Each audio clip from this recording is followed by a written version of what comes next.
Bien, estimadas y estimados alumnos del segundo A y B del turno noche del CPN 57, vamos a avanzar con la segunda clase del presente libro de Byung-Chul Han, La Sociedad del Cansancio.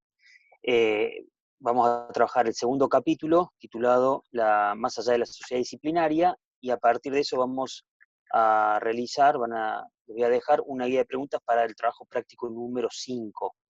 Como verán acá en el mismo texto, yo ya le dejé del trabajo práctico número 4, correspondiente al primer capítulo, y acá vamos a ver el trabajo práctico número 5. Les leo brevemente, rápidamente las dos consignas. La 1, según el autor, ¿cuáles son las características de una sociedad disciplinaria? Y acá hago una aclaración, que la idea es que construyan la respuesta utilizando varios fragmentos del presente capítulo, pero la idea es que no sea un mero copy-pegue de fragmentos, mucho menos de los que aparecen en primer lugar y lo dejamos ahí, no, sino que construyan la respuesta, que interpreten el texto, que utilicen esta clase, que agreguen elementos personales y que utilicen ahí sí, complementariamente, fragmentos de la obra donde se dice, supongamos, bueno, eh, Kant sostiene que la sociedad disciplinaria, bla, bla, bla, en este sentido se refiere en estos términos, y ponen ahí una cita, ¿no? La idea es que la construyan la respuesta. La pregunta número 2 es, ¿por qué sostienen que ya no vivimos en el contexto de una sociedad disciplinaria? ¿Cómo llama la sociedad actual y cuáles son las características de la misma? Vamos a avanzar un poco en ese tema. Voy a ir al capítulo 2, quiero que vean que es algo extremadamente breve. Fíjense que el capítulo tiene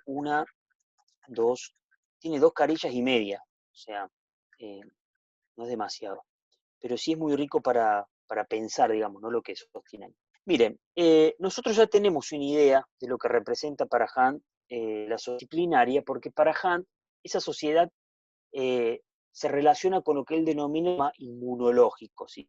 Sociedad disciplinaria, que aborda Michel Foucault, un filósofo francés del siglo XX y al cual él se refiere en este texto, eh, es una sociedad en la cual el sujeto cumple con actividades, cumple con su rol productivo, a costa de una exterioridad que lo controla y que lo disciplina.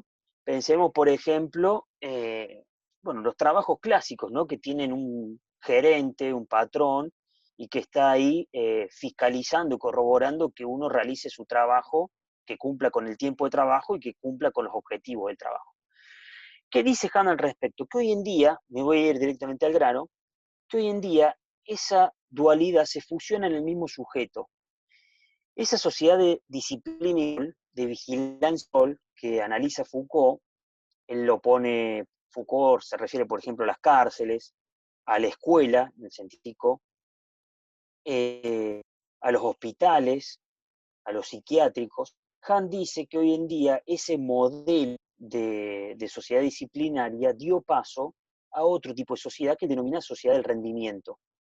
Y a diferencia de la sociedad disciplinaria, la sociedad del rendimiento puede prescindir de un sujeto exterior que cumpla la función de fiscalización, es decir, que está corroborando ahí que se cumpla con el trabajo, o en otros términos, como un sujeto que está vigilando y controlando, sino que vivimos en una sociedad donde el sujeto y la sociedad se controla a sí misma, se autorregula a sí misma. Miren, por ejemplo, les voy a dar un ejemplo acá con el plano de la educación.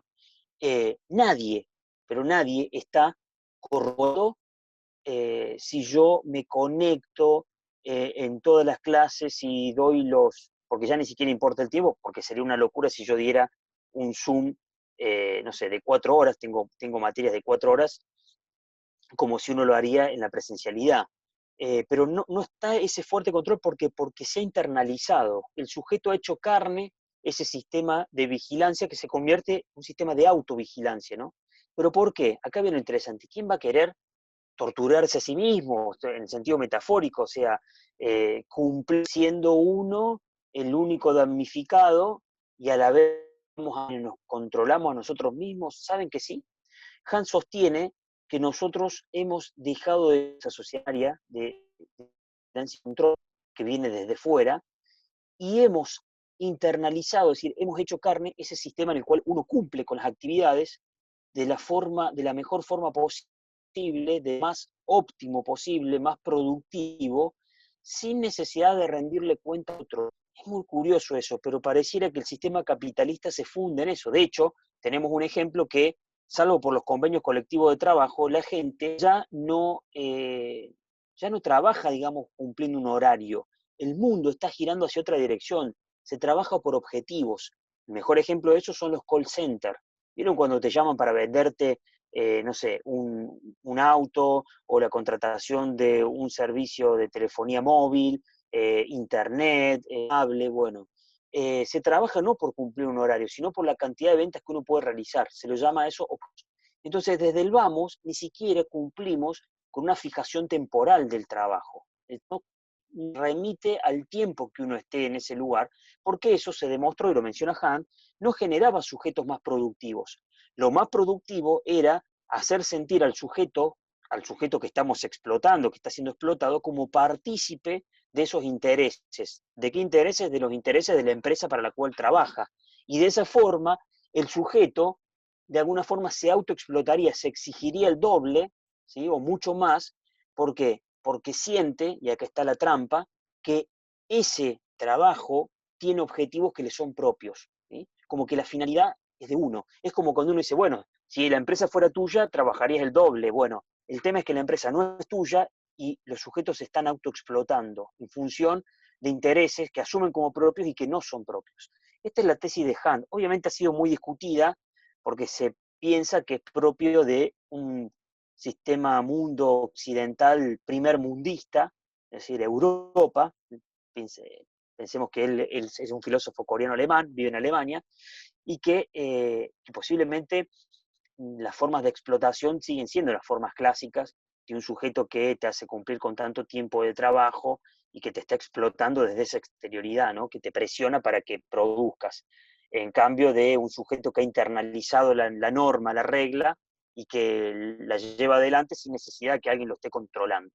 Bueno, esta es la tesis de Han, que eso es así para él, y acá menciona un par de cuestiones. Dice, la sociedad del siglo XXI ya no es disciplinaria, sino una sociedad de rendimiento. Tampoco sus habitantes se llaman ya sujetos de obediencia, sino sujetos de rendimiento. Estos sujetos son emprendedores de sí mismos, ¿no? Un dato interesante. Dice que esta sociedad, acá quizás nos clarifica un poco más a todos nosotros, esta sociedad disciplinaria, dice, es una sociedad de la negatividad. Nosotros ya estuvimos viendo que negatividad significa que hay una exterioridad que me amenaza, ¿sí? En este caso una exterioridad que me controla. ¿Quién es esa exterioridad? Un patrón, un jefe, etc. Dice, la define la negatividad de la prohibición. El verbo modal negativo que la caracteriza es no poder. Incluso al deber le es inherente una negatividad, la de la obligación. Fíjense cómo hoy en día, yo pensaba cuando veía esto, los nuevos trabajos, ¿no? que han surgido en el siglo XXI. Por ejemplo, algo que todos tenemos noción hoy en día, hay gente que puede trabajar siendo youtuber. Es muy curioso porque en sentido clásico el trabajo nunca se ligó a algo lúdico, es decir, algo que sea asumido como dentro de un tiempo de relax, de descanso y de diversión. Sin embargo, el siglo XXI pudo conjugar algo que históricamente formaba parte del mundo lúdico, es decir, del mundo de lo relajado, del juego, de la diversión, convertirlo en algo productivo. Por eso los videos, creo que todos lo saben, están monetarizados, es decir, no es que lo suben gratuitamente y que lo hacen porque tienen tiempo libre y porque lo disfrutan. Que lo disfrutan, supongamos que sí, hasta un punto, porque todo disfrute lo es en la medida en que uno no se siente obligado, en este caso, a cargar un nuevo video, por más que, bueno, pero la pasa bien haciendo el video. Sí, bueno, pero cuando vos tenés la obligación, tenés la presión de cargar, como hacen la mayoría de los youtubers, uno o dos videos por semana, uno o dos videos por semana, llega un momento, ¿por qué? Porque sí pueden hacerlo, pero eso genera también el reclamo de los suscriptores, que muchos dejen de seguir, que se vayan a otros canales. Entonces, de alguna forma se sigue generando la presión de ser productivos. Y en ese modo de ser productivo no está la exigencia exterior de un sujeto que te dice tenés que cargar 2 videos por semana. Uno mismo el que se autorregula. Y estoy más que más de uno de esos youtubers, tampoco la pasa tan bien. Porque la gracia está en que si no es un trabajo, y por lo tanto que no hay una monetarización de eso, no hay una ganancia económica de eso, uno tiene la libertad de elegir jugarlo o no. Es como jugar al fútbol en una canchita de barrio y decir, che, este fin de semana no nos juntamos porque no tengo ganas, pero cuando te convertís en profesional no podés elegir no jugar, ¿sí? O por lo menos está presente ese deber, ¿sí? Y acá viene lo llamativo. Hoy en día, ese deber no proviene desde fuera, ¿sí? No hay un sujeto que te dice tenés que hacerlo. Es uno el que se autoexige y que cumple con un sistema productivo en el cual se termina autoexplotando a sí mismos. Imagínense que YouTube gana, por eso permite que los usuarios generen contenido y cobren por eso, porque le pasan una parte a los usuarios de lo que ellos ganan por la publicidad, ¿sí? Entonces, los sujetos viven de eso, muchos youtubers viven haciendo videos, y llega un momento que eso dejó de ser una diversión, tal como se le entendía en el sentido relajado, y se convirtió en un trabajo, y con su obligación de cargar un video de algo, de lo que sea, una o dos veces por semana o mínimo. Entonces, en este sentido se entiende que nosotros ya no somos del deber ser, ¿sí? Pero lo cual no nos convierte en esos que dejó de producir a partir de ese deber ser. Dice, es que el deber ser se internalizó, se hizo carne, ¿sí? Uno se apropió de esa imagen. Y es más, la estrategia del sistema capitalista contemporáneo ya no tiene que ver con marcar un deber ser, ¿no? De generar un sentimiento de potencialidad en el sujeto, de decirle al sujeto, fíjense que nosotros, incluso sin mala intención, ¿cuál es la forma que tenemos de estimular a nuestros alumnos para que cumplan con sus obligaciones académicas, institucionales, básicamente con materia y con los trabajos que pedimos? Generalmente nos surge, buena fe, les vamos que deben hacerlo, porque no es una expresión que esté fortalecida hoy en día, no es una expresión de uso común hoy en día. Es más, es antiproducente, o sea, es contradictoria con lo que pretende. Generalmente el deber ser genera rechazo. Si no, veamos nuestra historia como humanidad, que todo lo que se hace por deber nunca se hace con demasiada intención personal. Uno cumple con eso porque debe hacerlo, pero no lo elegiría. En cambio, si uno puede tocar una fibra íntima del sujeto que está relacionada a algo que puede hacer y se lo estimula y se le dice, dale que vos podés, ¿sí? Uno está tocando un potencial del sujeto que le está dice, es capaz de hacerlo, usted tiene el potencial para hacerlo. Sería una pena que no lo pueda hacer, porque usted tiene todo, tiene toda la inteligencia, usted le da la cabeza para hacerlo, llevarlo adelante, y eso no puede generar otra cosa en el sujeto más que un aliento. Y ahí viene lo que dice Han, esa es una nueva forma mucho más elaborada de explotar a los sujetos, de explotar a la sociedad. Apela a su capacidad, a su potencial, a su poder hacer, y no tanto a su deber. Eso es lo que dice Han en estas carillas y media, ¿sí? De hecho dice, el sujeto de rendimiento es más rápido y más productivo que el de obediencia, claro, porque uno ya no está cumpliendo a regañadientes así con lo que le piden, sino que lo hace porque se es capaz de hacerlo. Por las estrategias de decirle a un sujeto, te puedo hacer cargo de esta actividad, fíjate que te la dejo a vos y no a otro porque, bueno, yo sé que nadie lo va a poder hacer mejor que vos. Y lo más probable es que uno se desviva por hacer eso y lo trate de hacer de la mejor forma posible, por más que en última instancia tampoco ha dado a otro, porque no había otra persona para que haga ese trabajo. Pero es una estrategia mucho más elaborada decirle eso a un sujeto que decirle anda porque a vos te corresponde y debes hacer esto. Lo que menciona Han, por lo cual él distingue la sociedad disciplinaria que trabajó Foucault y que es propia del siglo XX, y en realidad Foucault la trabaja y cree que es algo que proviene del siglo XVIII, de la sociedad del rendimiento que es propia del siglo XXI y que es lo que intenta desarrollar Han en estas 2 páginas y media. Bueno, ahí vienen las preguntas al respecto de eso. Eh, Acá menciona, ¿no?, las consecuencias de esa sociedad del rendimiento. Dice, lo que provoca la depresión por agotamiento no es el imperativo solo a sí mismo, sino la presión por el rendimiento. Visto así, el síndrome de desgaste ocupacional no pone de manifiesto un sí mismo agotado, más bien un alma agotada, quemada, pero acá viene lo interesante, porque el problema no es no haber podido cumplir con el trabajo, sino no haber podido poder más.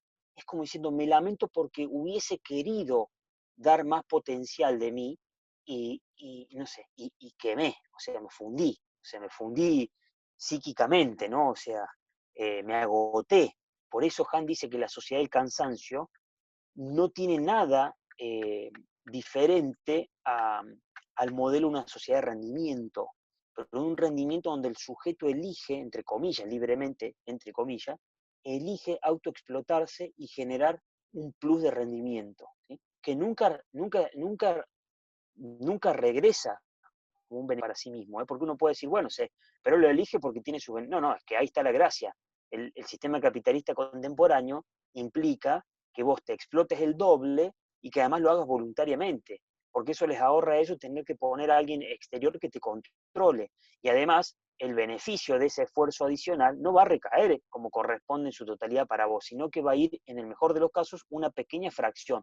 Por ejemplo, los youtubers que se matan haciendo contenidos, grabando y editando videos, y buena parte de la ganancia de la publicidad se la queda a YouTube, y ellos les dan una pequeña parte que no condice con el esfuerzo puesto. Sin embargo, ellos siguen eligiendo voluntariamente, entre comillas, llevar adelante esa actividad. ¿Sí? Bueno, eso es el texto de Handar con la guía de preguntas. Bueno, léanlo completo porque es muy breve, y con eso terminaríamos con la actividad número 5 y la última del año. Les pido que por favor cualquier duda que tengan se contacten conmigo por WhatsApp, yo estoy en el grupo de los dos cursos, y también he dejado en la página, lo puedo poner ahora también acá, a mi teléfono de contacto, y si no, por correo electrónico, para evacuar todo tipo de y que me puedan realizar y entregar los trabajos. Bueno, nos comunicamos, les mando un abrazo, hasta luego.